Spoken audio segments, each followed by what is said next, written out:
नमस्कार, सत्यहिंदी.com पर आपका स्वागत। मैं हूं शैलेश। ईरान और इजराइल युद्ध में तेजी से घटनाएं जो हैं वो बदल रही हैं।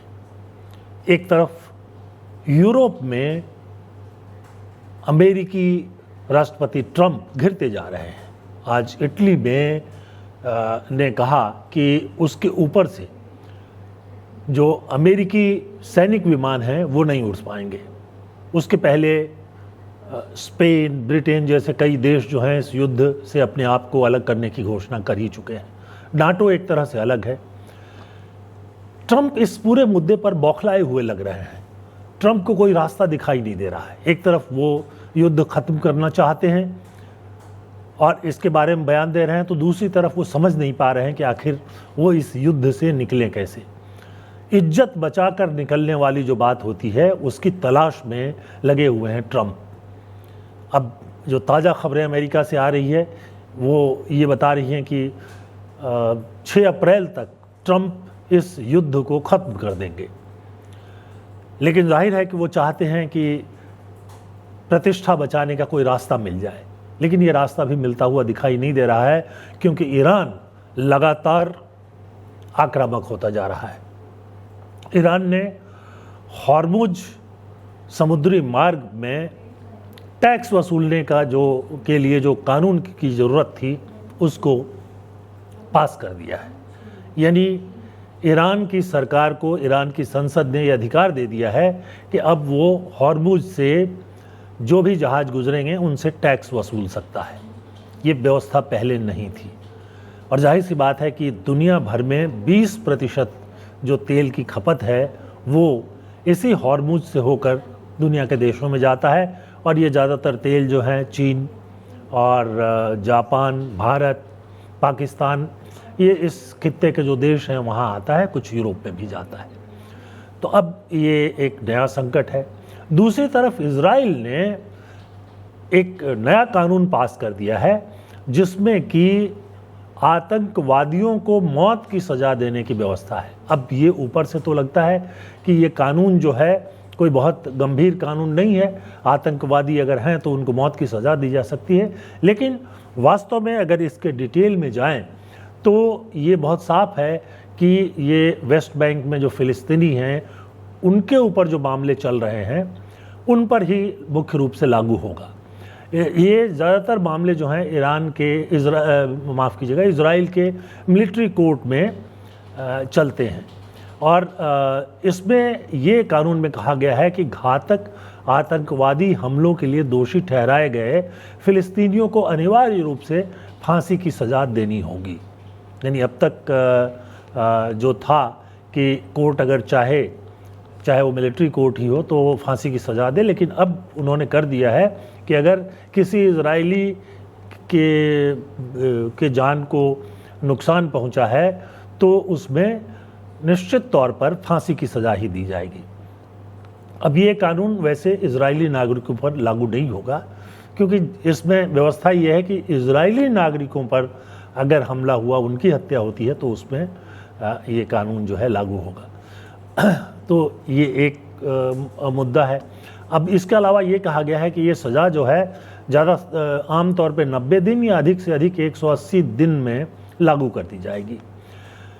और मिलिट्री कोर्ट जो है विशेष परिस्थितियों में जो सज़ा है उसको आजीवन कारावास में बदल सकते हैं, लेकिन जो सज़ा होगी वो अनिवार्य रूप से मौत की सज़ा होगी। अब इसको समझिए कि कोर्ट को सज़ा तो मौत की ही देनी है, लेकिन अगर वो चाहे तो कुछ मामलों में उसको आजीवन कारावास में बदल सकता है। अब इजरायली नागरिक जो हैं वो खास करके जो यहूदी नागरिक हैं उन पर ये कानून जो है व्यवहारिक रूप से लागू नहीं होगा। उनके लिए सामान्य कोर्ट में मौत की सज़ा की वैकल्पिक व्यवस्था जो है वो चलती रहेगी। और सिर्फ इजराइल उनके ऊपर ये मामला तब चल सकता है जब इजराइल के अस्तित्व को ख़त्म करने के इरादे से कोई हमला किया गया। जाहिर सी बात है कि ये होना नहीं है और इसलिए इजराइल के जो यहूदी नागरिक हैं उन पर ये कानून लागू नहीं होगा।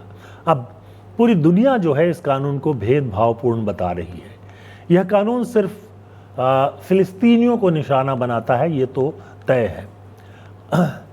ये कानून, और ये कहा गया है कि पुराने मामले जो हैं उस पर लागू नहीं होगा, यानी जो पहले सज़ा हो चुके हैं उस पर नहीं लागू होगा, लेकिन भविष्य में जो भी सज़ा होगी वो उस पर लागू होगा।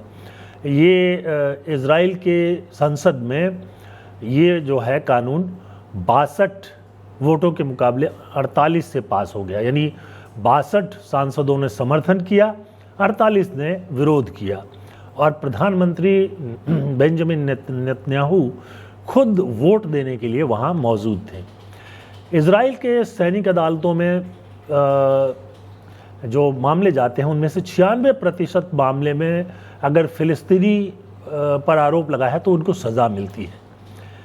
96% को, मतलब 100 मामले अगर सैनिक अदालतों में भेजे जाते हैं तो उसमें 96% मामलों में सज़ा हो जाती है। आरोप ये भी है कि अत्याचार के जरिए अभियुक्तों से अपराध जो है स्वीकार कर लिया जाता है और सज़ा दे दी जाती है। अब नए कानून से सज़ा के मामले और बढ़ सकते हैं, खासकर वेस्ट बैंक जो है उस इलाके में।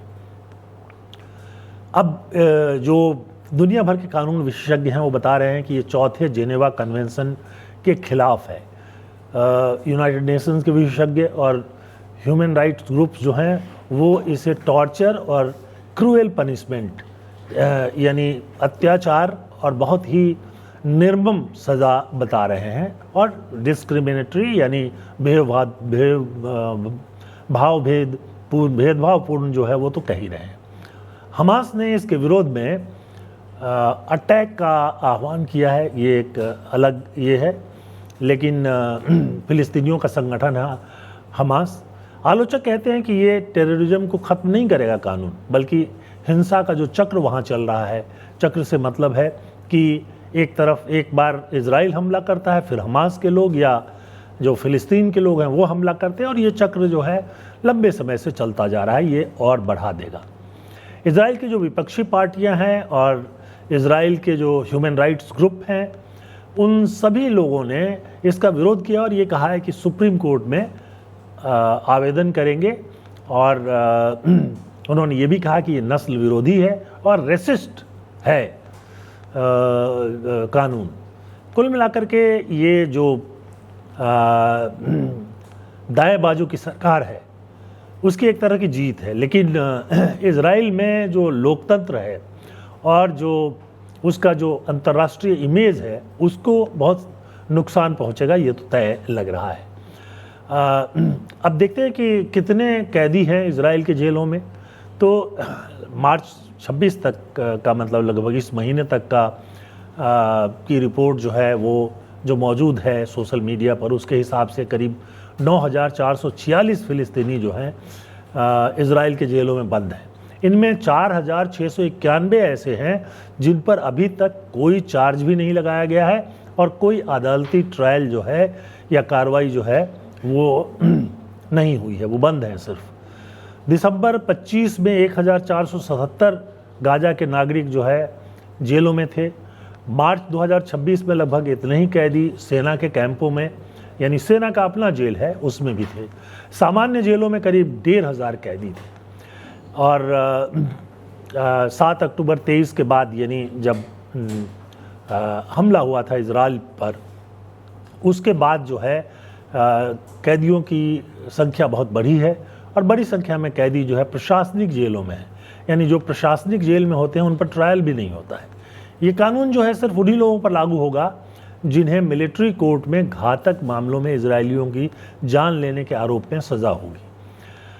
अब जितने भी फ़िलिस्तीनी जो गिरफ्तार होते हैं, खासतौर पर वेस्ट बैंक वगैरह इलाके में, उन पर घातक अपराध ही होते हैं। अब वैसे कहने के लिए कहा गया है कि छोटे मोटे अपराध जैसे कि पत्थरबाजी आदि होगा तो उस पर लागू नहीं होगा।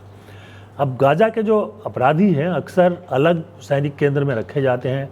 वो वेस्ट बैंक सैनिक कोर्ट के दायरे में नहीं आते हैं, लेकिन वो आ जाएंगे या नहीं आएंगे अभी से कहना बहुत मुश्किल है। यूरोप के देशों में France, Germany, Italy, United kingdom यानी ब्रिटेन ने संयुक्त बयान में इसे भेदभावपूर्ण कहा है और वापस लेने की मांग की है। फिलिस्तीनी अथॉरिटी इसे युद्ध अपराध और चौथे जेनेवा कन्वेंशन का उल्लंघन बता रहा है। Amnesty international, human rights watch, उसके अलावा जो इज़राइल के कई मानवाधिकार ग्रुप हैं, उन्होंने भी इसको जो है जीवन के अधिकार का उल्लंघन बताया है। अब बहुत सारे संगठन हैं, world coalition against the death penalty है, यू डिप्लोमेटिक सर्विस है, आयरलैंड के भी संगठन हैं, वो सब विरोध कर रहे हैं।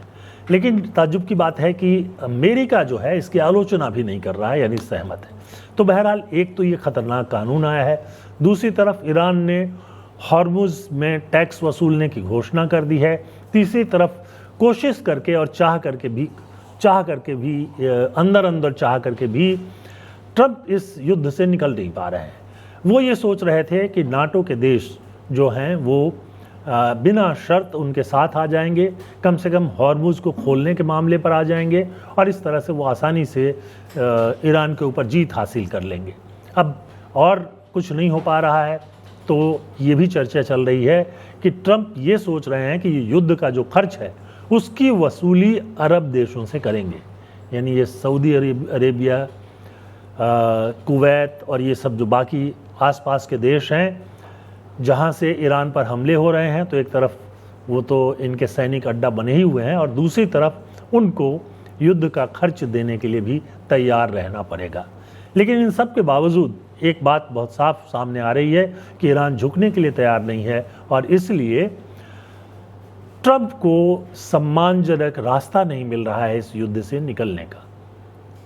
और एक बात आखिर में सिर्फ ये कहना चाहूँगा कि ईरान ये बार बार बता रहा है कि स्थल युद्ध के लिए भी उसने तैयारी कर ली है। और ये जो खबरें आ रही थी कि स्थल सैनिकों को, जिनको मरीन भी कहा जाता है, बहुत सारे बड़ी संख्या में ईरान के आसपास के देशों में अमेरिका पहुंचा रहा है। लेकिन जो ईरान की स्थिति है, भौगोलिक स्थिति है जिसमें पहाड़ हैं, जंगल हैं, उसमें इन सैनिकों के लिए युद्ध आसान नहीं होगा। अब ट्रंप के सामने मुश्किलें और भी गंभीर होती जा रही हैं। एक बात और है कि अमेरिका में ट्रंप की लोकप्रियता तेज़ी से नीचे गिर रही है और वहाँ इनका विरोध जो है वो बढ़ रहा है। बहरहाल आप ट्रंप की जो नीति है उस पर क्या सोचते हैं, कमेंट सेक्शन में आकर अपनी राय हमें ज़रूर बताएं। इसके साथ ही हम आपसे अनुरोध करेंगे कि हमारे चैनल को सब्सक्राइब करें, प्रोग्राम्स जो हैं लाइक करें, उनको फॉरवर्ड करें और सत्य हिंदी के ऐप को डाउनलोड करें ताकि आप बेहतर ढंग से हमारे प्रोग्राम को देख सकें। आज के इस प्रोग्राम में बस इतना ही, लेकिन चलते चलते आप सभी लोगों को बहुत बहुत धन्यवाद और नमस्कार।